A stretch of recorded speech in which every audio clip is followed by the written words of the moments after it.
Okay, we are here with a quorum of the Board of Finance members. So I'm going to open this regular meeting of the Board of Finance. Today is Tuesday, October 20th, 2024. We have board members participating both in person and via Zoom.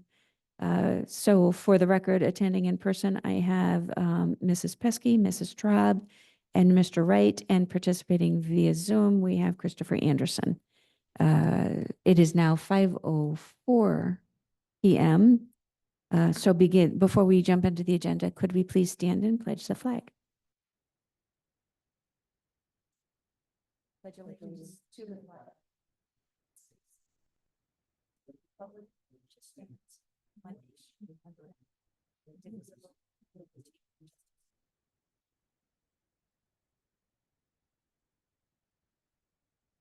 All right, item number 1, I need a motion to open the meeting to the public. So moved. Thank you, Mrs. Traub, seconded by Mr. Wright. All in favor? Any opposed? And we have no public other than our treasurer. So we'll move into approval of the minutes. I will entertain a motion to accept the regular meeting minutes from the July 16th, 2024 meeting. So moved. Thank you, Mr. Wright. Second. A second by Ms. Pesky. Questions or comments on the minutes? Hearing none. I'll call the motion. All in favor? Any opposed? Any abstentions? Yes, please. All right, item 3, I'll entertain a motion to approve the budget transfer request for fiscal year 24-25 as further described in the Manager of Budget's letter dated July 29, 2024. These budget transfers have already been approved by the City Council on August 5th, 2024. So moved. Thank you, Mr. Anderson. Second. A second by Mr. Wright. And the floor is open to questions.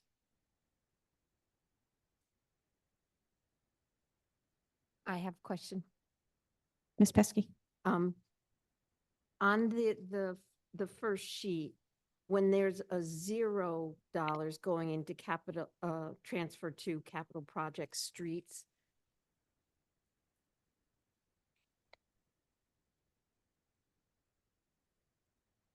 So that's on this spreadsheet? Yeah, yes. That's just, that comes from the Public Works Director. He's just showing that we weren't moving any funds into there. Oh. okay, Yeah, he just puts it on there. Okay. Oh, so you'll know that he's not doing anything with the streets Right. this time? Yes. Okay. Thank you. Other questions? Hearing none. I'll call the motion. All in favor? Aye. Any opposed? Motion carries. Item 4, I'll entertain a motion to accept the performance reports for the city. So moved. Thank you, Mrs. Traub and Mr. Anderson. And the floor is open for questions.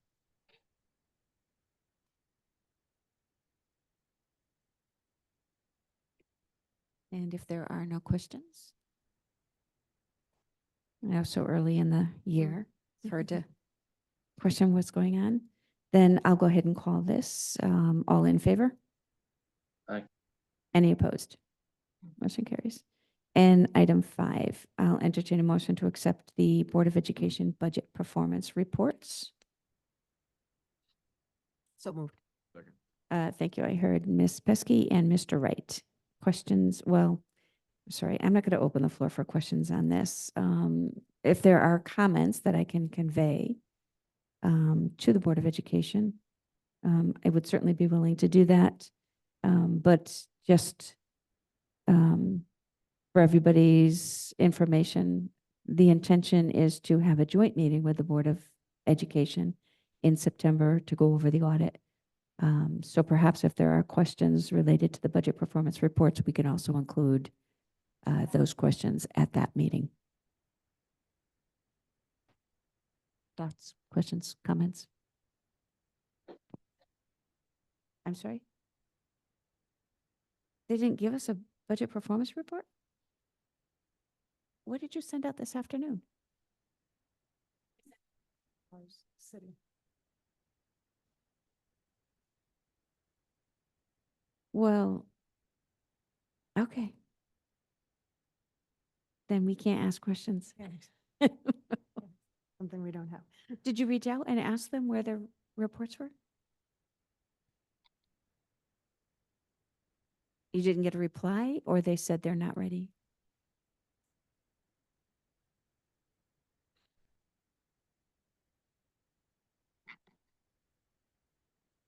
Based on last month's conversation, if we had questions with the year end, which we were waiting for. It was supposedly going to be And we weren't resolved in supposed to August. have, we weren't supposed to have that? We weren't supposed to have that report?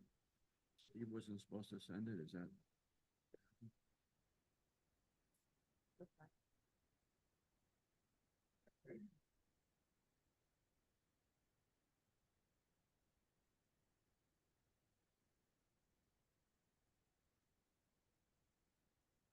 All right, so,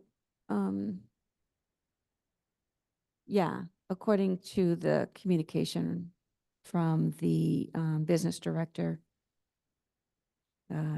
he didn't post any financials for July because it was the first month of the year. We are working on encumbrances. If the Board of Ed directs me to run one for August for the September meetings, I will forward on to you/city.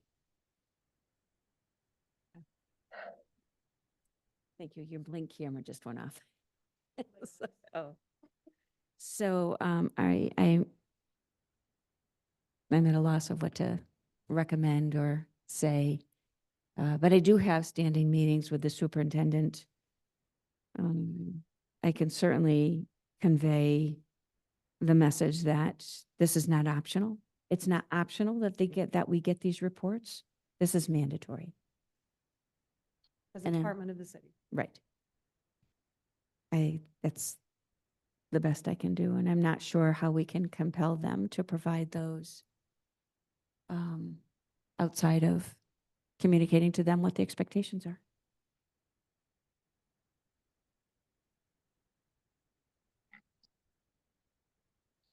So, all right, I'm sorry. I'm going to move on to 6. And I'll entertain a motion to consider business by department heads. So moved. Thank you, Mrs. Trapp. Second. Do I have a second? Second, Mr. Anderson. All in favor? Aye. Aye. Any opposed? And so, Mr. Farley.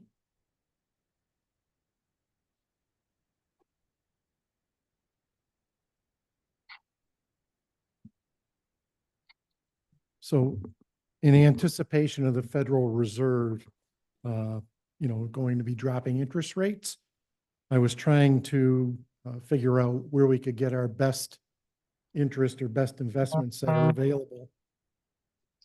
How's that? Somebody's phone?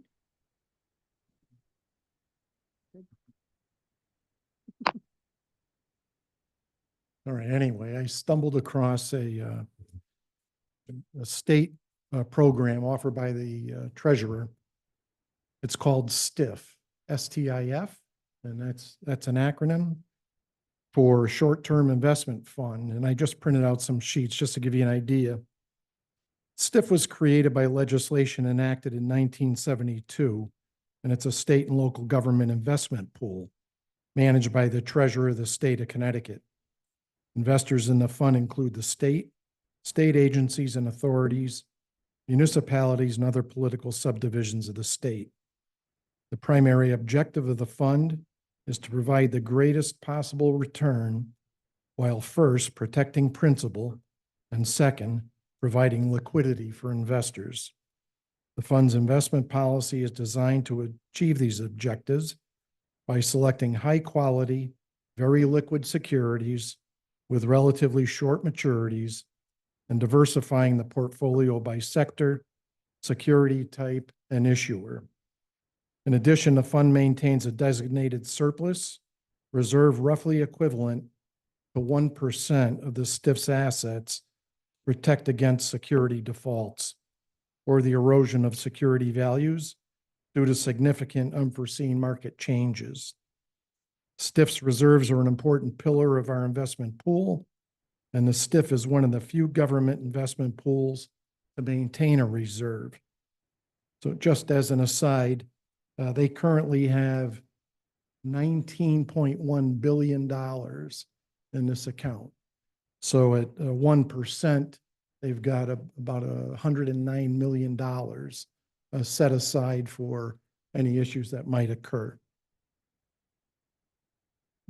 The STIF has consistently outperformed its benchmark on an annual basis for more than 27 years. The overall soundness of the STIF was recognized by Standard & Poor's Global Ratings.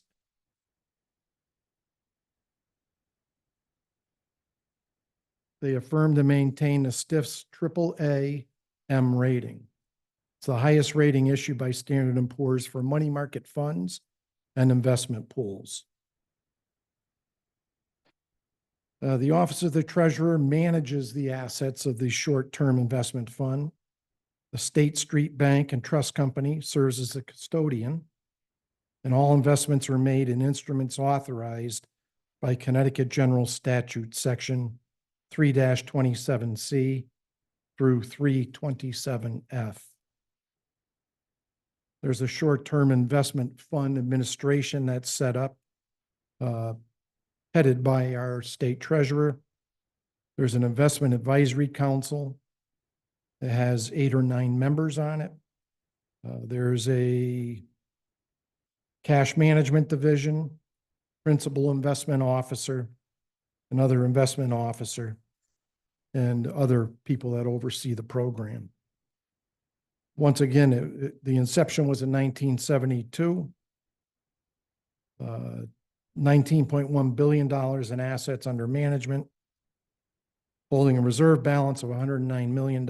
It's internally managed. External management fees, there are none. Investment strategy and goals to provide a safe, liquid, and effective investment vehicle for the operating cash of the state, municipalities, and other Connecticut political subdivisions. Performance objective is as high a level of current income as consistent with, first, the safety of principal, and second, the provision of liquidity. Their expense ratio is approximately 1 to 4 basis points, includes all costs associated with the management and operations of the fund. And for anyone that doesn't know, a basis point, for example, if you were to get an interest rate from a bank, let's say the interest rate was 2.10, if it was 4 basis points, the interest rate would be 2.14. So it's extremely insignificant as far as costs go. The current rate that they're paying today, the rate is set daily. Today's rate is 5.41%. And just to give you an example, our current revenue account, Bank of America, and I checked today, today's current interest rate with them in our account is 2%. So if, as an example, if we had $40 million in Bank of America today, earning 2%, we'd make $800,000 interest annually. If that $40 million was invested in the STIF account at today's current interest rate, we would have $2,160,000 in interest. It's a considerable difference. I feel it's a move worth making. I discussed it with the mayor. She's in agreement. We feel comfortable with the program. It's an update for everyone. And the only thing that I would add, Mr. Farley did share this with the council last night. I want to express my gratitude that that he's doing this kind of research as to how we can capitalize on those higher interest investments. As this board knows, when we adopted our budget, we adopted the budget anticipating the full expenditure of health insurance being covered by the Board of Education through the Internal Service Fund and the premium cost shares coming into the city as revenue, gross to gross. So that budget was adopted in that fashion. In light of the Board of Education's decision to discontinue utilizing the Internal Service Fund, they will not be turning those premium cost shares over. So we are going to see a significant impact on our revenue line item. So finding ways to bring in other sources of revenue to help defer or defray, I should say, those losses, I think is not only commendable, but very much appreciated. They've got a terrific website if anybody wants to look it up. It's under Stiff State of Connecticut, and it can answer any questions you have. Mayor. Questions? Yeah, Mrs. Trapp. It's Yeah. not like, well, I guess the question would be, which I think I already know the answer. There's no external management fees because the state of Connecticut itself, through the Department of the Treasurer's Office, maintains it. They do the administration. Correct. So the fees are basically just their salaries and E- their Exactly. I will say this, I think this is this is a great boon considering what might happen with interest rates. I personally don't think the state of Connecticut should be doing anything that private business is already doing. However, in this case, we have to look out for the taxpayers of Torrington and the value of the money that we have to invest on a short-term basis. So I would never say to go against this. I'm just disappointed that the state of Connecticut is in business of doing investments when we have so many private companies and banks across the state that already do it. But in this case, obviously, we have to look out for the taxpayers and for that additional revenue. And if this is a way to do so, then we have to support it. Yeah, I agree. Just another note, when I talked to the state treasurer, I found out that 97% of the municipalities in the state of Connecticut are already on this program. So if you figure 169 towns, 97% are there. There's only 5 in the whole state that aren't involved in this program, and we were one of them. So Did you share the total asset portfolio? I know Ann Ruette, Councilwoman Ruette looked it up last. yeah, $19.1 billion. Billion. Billion. So as I'm hearing Yeah. Mrs. Traub comment, why is a state competing with private business? Yeah, that's 19 point something billions of dollars that are out of the circulation of Right, private. or out of private business because Yeah. the state Mhm. is acting as an investment firm. But in this case, Yeah, that's, And they've been doing it since the 70s, you said. This has been a long 1972. thing. Yeah. Yes.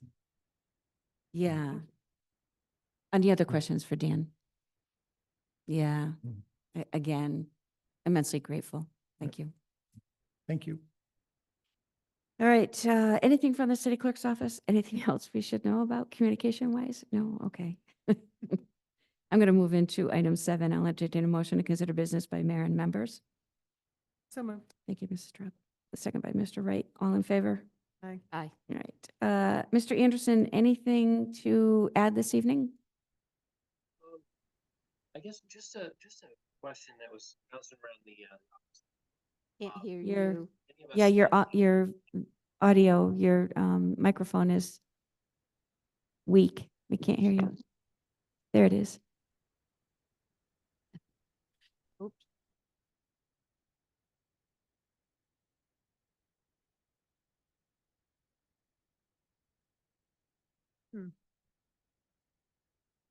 All right. Maybe we don't Zoom. Maybe that's a reason. I'm going to guess he was moving things around and hit the Yeah. off button by mistake. Yeah. Mr. Wright, anything this evening? The peddler, I know that's a legal process yet to happen and there's steps involved. Is there a committee or someone handling that for you or with you or? So at this point, the Torrington Development Corporation has been appointed the receiver. As the receiver, which is, the agent of the court that has to do all the due diligence, bringing in current conditions, expected costs for eliminating or abating the conditions that made it blighted or abandoned. That report is due to be filed with the court in mid-October. Once that report goes to the court with a recommendation as to what the Torrington Development Corporation believes should be the next logical steps, there may be some opportunities to tap into ad hoc committees to that organization to work on this.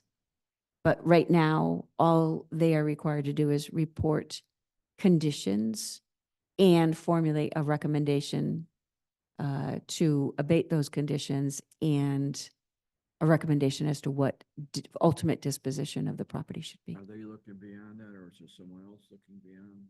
what the next Yes, step? so absolutely. And the, the delicate part of all of this, determination theory is, the delicate part about all of this is, no matter what the thought process is for the future of the Yankee Peddler Inn, it all has to be presented to the court for the court's direction. So if in the process of doing all the due diligence, and we determine environmental conditions, structural integrity are such that the recommendation is demolition, that can only be determined by the court. If the due diligence says, structurally sound, roof work needs to be done, some interior improvements that'll bring the commercial spaces into white box condition, and it needs, $1 million to do that. And the recommendation is to pursue financing either through some bank or through the Department of Economic and Community Development, then the court would give them direction to pursue that. And is this court involvement indefinite? Or? Yes, yes. So keep in mind that the ownership of the building still is vested in Jason Hospitalities. And every time the court asks for a report, the report is shared with the property owners.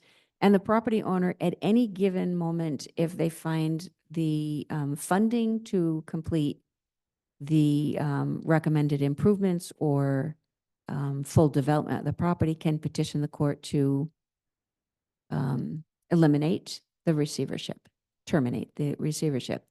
So it is not a clear path to redevelopment of the property, but it is definitely a step forward in providing oversight and control in such a way that we're moving it towards that development phase. Now, I don't mind sharing with all of you, and I've shared it with anybody that's asked. My phone was blowing up the first week the news hit about the Yankee Peddler Inn with developers that want to get in there. They have the funding. They don't need to get a mortgage to do this. They're ready, willing, and able to do the project. So all of that information will also go to the court, because I think that the judge is going to want to know, if the current owner's limitations are the inability to get financing to complete this, but there are other developers out there that can do this, is the recommendation then, let's put it on the market at fair market value and let another developer go for it. So a lot of balls in the air on it, but Torrington Development Corporation Executive Committee meets on a weekly basis with an executive director who has history in developing properties, but also in the world of brownfield remediation. Her name is Val Farrow from Good Earth Consulting. Can you say her name again? Val Farrow, Ferro, from Good Earth Consulting. You've met her. She's done quite a bit of consulting for the city of Torrington in the past. She was part of the bar grant Oh, for okay. Franklin. Okay. Yes. Yeah. So highly qualified, a really good, solid team. Even on the Torrington Development Corporation, bringing in people like Alan Borghese, people that have experience in construction. So a lot of work to do between now and the middle of October And all of that work will be publicly posted and filed. Thank you. You're welcome. Would there be any, when you were talking about ad hoc committees, just because we just had the flood, the other, just remembering what happened after the flood of 55 and that all the, so many of the local businesses, contractors, et cetera, came together. Would it, there be a thought of reaching out to them in terms of the determining what needs to be done? I mean, they know, and this, not with the hope of ever of necessarily giving them the work or anything like that, but it, for sure knowing people that we trust because they're our people. Yes. Because all of this has to be vetted through the court system, what they're looking for are experts in their field. So the first step in determining the structural integrity is right after we filed the lawsuit to get the receivership appointed. We also applied to the State Department of Historic Preservation for a grant to do a conditions assessment, have it done professionally by, structural engineers and electrical engineers. The city council, in those early meetings about determining what is the best path forward, also agreed to utilize our on-call engineers to help provide those engineering services under the on-call engineering contract. So we were awarded $20,000 for the condition assessment report. We have an on-call engineer. It is Silver Petricelli. TDC has retained the services of Silver Petricelli to go in the building, and they're looking at everything. They're looking at the I-beams. They're looking at the posts. They're looking at the structural integrity of the roof, both the structural integrity and then, of course, the membrane, which is where your water intrusion is happening. They're looking at floorboards. They're looking at electrical. They're looking at plumbing, anything and everything by way of mechanicals and structural. And that's what the court is looking for. So an ad hoc committee of people who, who have some experience in those fields probably is secondary to what the court is really looking for. They're looking for a report signed and certified by an engineering firm. So those funds, the $20,000 in the grant funds, coupled with the $60,000 of blight funds that the city council also earmarked to do any of the structural integrity building stabilization efforts, should get us what we need to get those things filed with the court. Immediately we know the roof is leaking. So one of the first phone calls that was being made was to a roofer to see, how do we stop this first and fast? I did also reach out to the Department of Economic and Community Development and invited the Deputy Commissioner, Matt Pugliese, to Torrington. We did tour the building with him, talked about what programs may be available, because what do we know if the recommendation goes to the court that there are developers out there that have sufficient resources? What can DECD or the city of Torrington bring to the table to incentivize that? So looking at this from every angle, inside out, upside down. So an ad hoc committee, I think, would be something a little bit later down the line about, if the recommendation is, yes, it should be sold, and yes, we should be looking for a developer. Maybe that's where an ad hoc committee would come in to say, what is it that the community needs and wants from this building? That to me would be a better use of those types of resources. That's an approach I would certainly embrace. Other questions on the peddler? All right, back to you, Mr. Anderson. Anything this evening? Only if my mic works. It does. Sorry about that. The challenges of Zoom and Bluetooth, it's just what it is. I don't, I guess more of a question, not so much for our finances, but the conversation around the office today was the video that was recently posted about our visitor to City Hall. Yes. Do you know, or could you ask council what the rules are as far as whether there are any areas in the public space that is City Hall where we deal with sensitive financial and personnel data, where perhaps video and audio recording would not be recommended Yes. or allowed? Absolutely. That's a great question.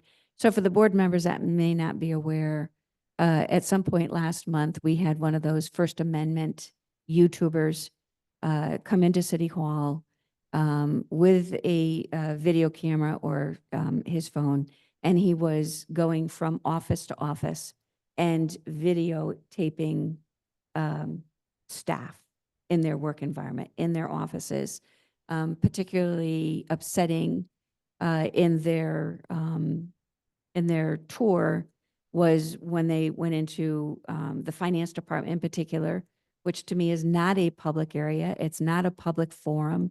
Yes, it's a public building, but what happens in that office is not, there's no First Amendment right to tape or videotape people as they're working. So that YouTube video did get posted, and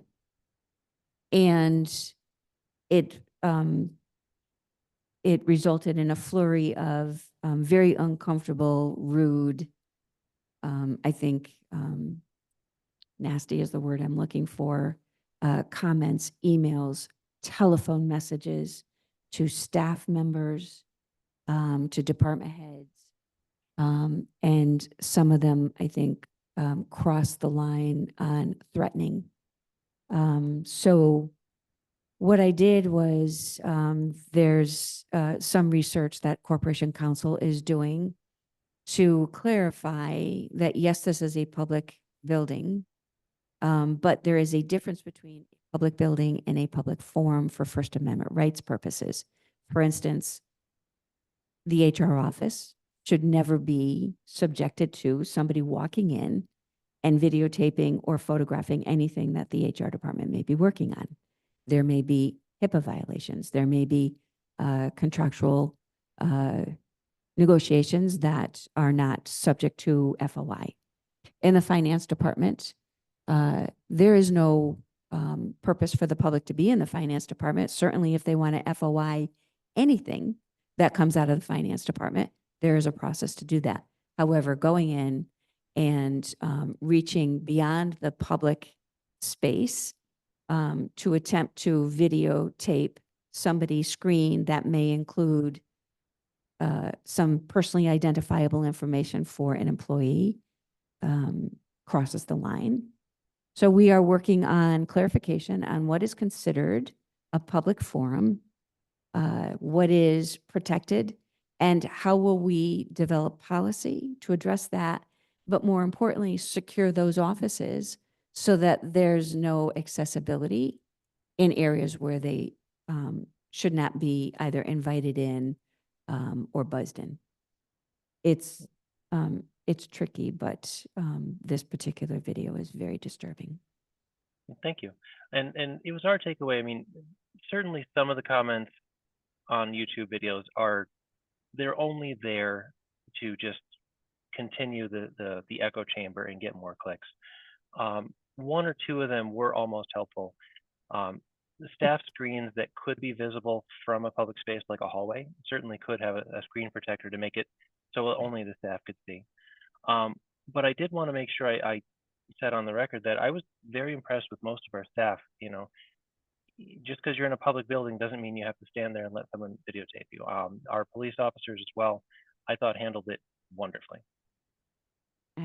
I'm glad, as I'm looking across the table at two of the members of the finance team that are here, that were quite distraught with the exchange, quite uncomfortable and not sure how to deal with it. So a great learning experience. I would agree with you. A couple people asked me if I watched the video. I will tell you, I did not. I chose not to because I do know that those videos are sponsored, and sponsorship, the payment depends on how many clicks they get. And they're not going to get any money off my click. So so Fair enough. I'm trusting the few people that I know that did watch it and their description of how upsetting it was. I did do a little research on this particular individual and his YouTube channel. It clearly is designed just for that. It is a money-making scheme.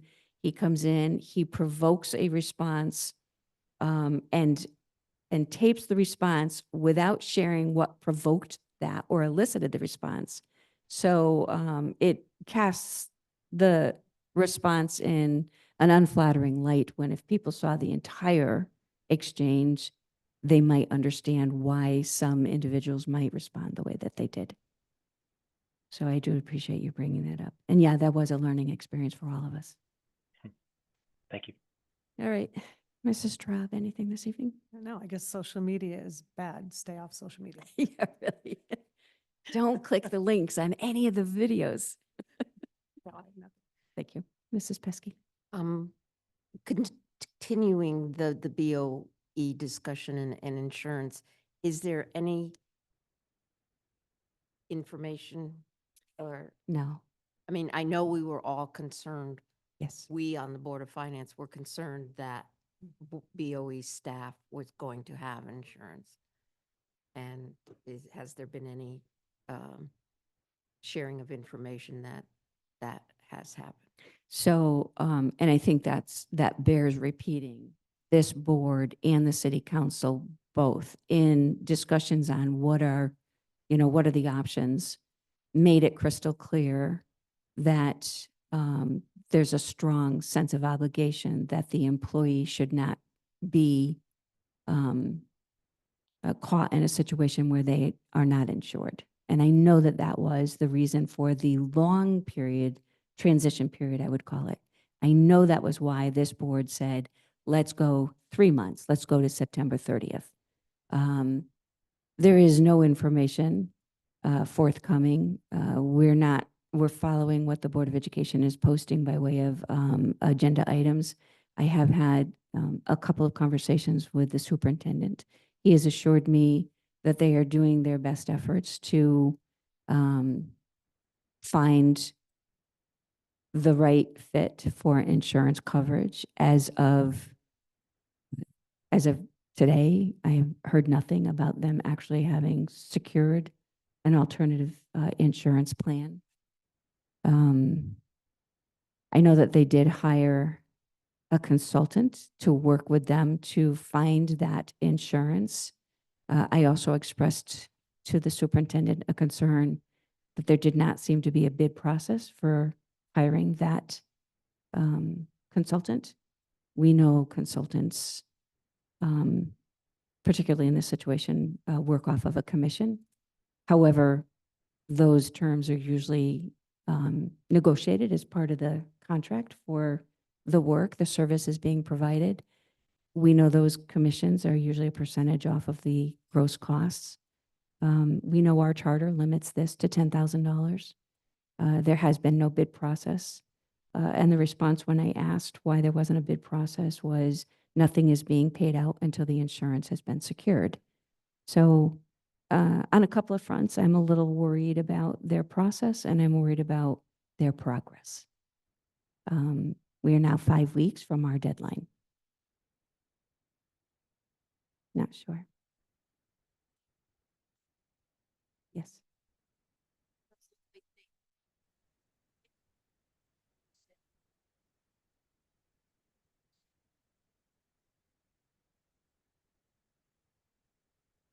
Can you hear her, Mr. Anderson?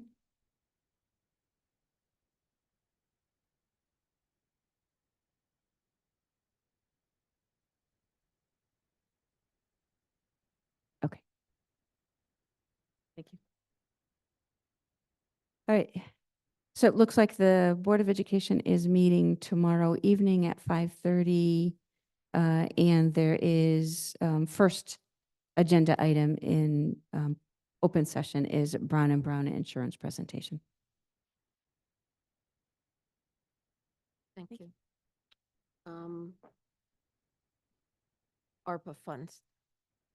Wondering, just in terms of, for instance, the peddler, is there any, we were needing to look at where we are at in terms of what we have perhaps left to expend. And so I would appreciate an update on that. Okay. So, just high level, update. We have until December 31st of this year, 2024, to obligate those funds, and obligating those funds means under contract. So, so we're reviewing any of the unexpended portions of any grants that were granted. There was a, line item for the, radio antenna on the courthouse. That looks like it can't happen soon enough within that, that December 31st deadline. So the internal ARPA committee is meeting to develop a new proposal as to how those funds can be reallocated and used on other projects. That meeting, I think, is possibly later this week, and we should be able to make a presentation on that to the city council, and we'll share it with the Board of Finance. If not the first meeting in September, certainly the second meeting in September. And I understand that the Board of Finance doesn't have any control over that money, but having served on one of the subcommittees, Yes. that just an interest in, I think it's important for us in terms of if there's anything it can do to help us with our budgets, since Yes. we're obviously going to be a little bit under the gun with the insurance, that maybe we could spend some of that money on something else and then free that money up. Absolutely agree. But I would also say that, while the decisions on the funding may lie with the city council, what do we know? Any of those expenses that can offset any of the items that were cut from the FY25 budget that can be moved into Would ARPA, it would be important information for this board to have. But also, I feel any opportunity we have to share that information and the public, maybe they miss a council meeting, but they catch it on a Board of Finance meeting, or the press. Maybe they didn't hear it here, but they heard it there. So I never have issue with presenting this to numerous boards, and agree with you. It's important. It was a lot of money, and it would be nice to know exactly where it's going, but also get a little feedback on how successful it was. Yes, because it was. Mhm. And we got a lot accomplished, I believe. I agree. Thank you, ma'am. Yeah, absolutely. So the only other thing that I am going to add as we talk about social media and we talk about public forums, what's considered public information and what doesn't constitute public information. We, in the last day or two, received an FOI request from ConnecticutOpenTheBooks.com. The FOI request was for a copy of all payment transactions for the city of Torrington fiscal year 22-23. Essentially, they wanted our checkbook. They wanted the checkbook register. So everything and anything that was expended from our general funds, and of course, that's all public information. Our comptroller, Olivia, ran the report, 160 pages, I think is what we ended up with. We were debating whether check number should be included in this report. We were thinking we don't want to give too much information that makes anything susceptible to any nefarious activities. She did a great job getting the report pulled together. However, it is only the city side. It doesn't include the Board of Education side. What I did find interesting, and I'm sort of reflecting on what Mr. Anderson was saying, what do we learn with these, you know, these very open, transparent ways of sharing information with the public? This particular organization gave us a link to the San Antonio website where at any given time, the public can hit a link and gain access to the report of what expenses are being expended or how their taxpayers are being spent. You know, whether it's a $15 check that went to Staples to buy staplers, or, you know, the, you know, $1.3 million check that went to a road construction crew. All of that information is there and very publicly offered up. I'm always conflicted. I like that transparency. But always a little worried about the amount of work it takes to get that up and, you know, out in the public as, you know, as frequently as it should be or could be. And again, just making sure that some of the information, if you have a bank account and you have a check numbering system, how easy would it be for somebody to create false checks? You know, so a delicate balance as to how much information to share. And yet we do not want to withhold any public information. What was the name of the? So it was Connecticut.openthebooks.com. Appeared to be legitimate. It was legitimate. We, Corporation Counsel, researched it. Olivia asked for a little feedback. It is a legitimate organization. So Favor of openness, but could you have fought this as an FOI? Could you, I don't, couldn't be shared or? there's- yeah, we didn't try to, we didn't try to withhold the information. It is public information.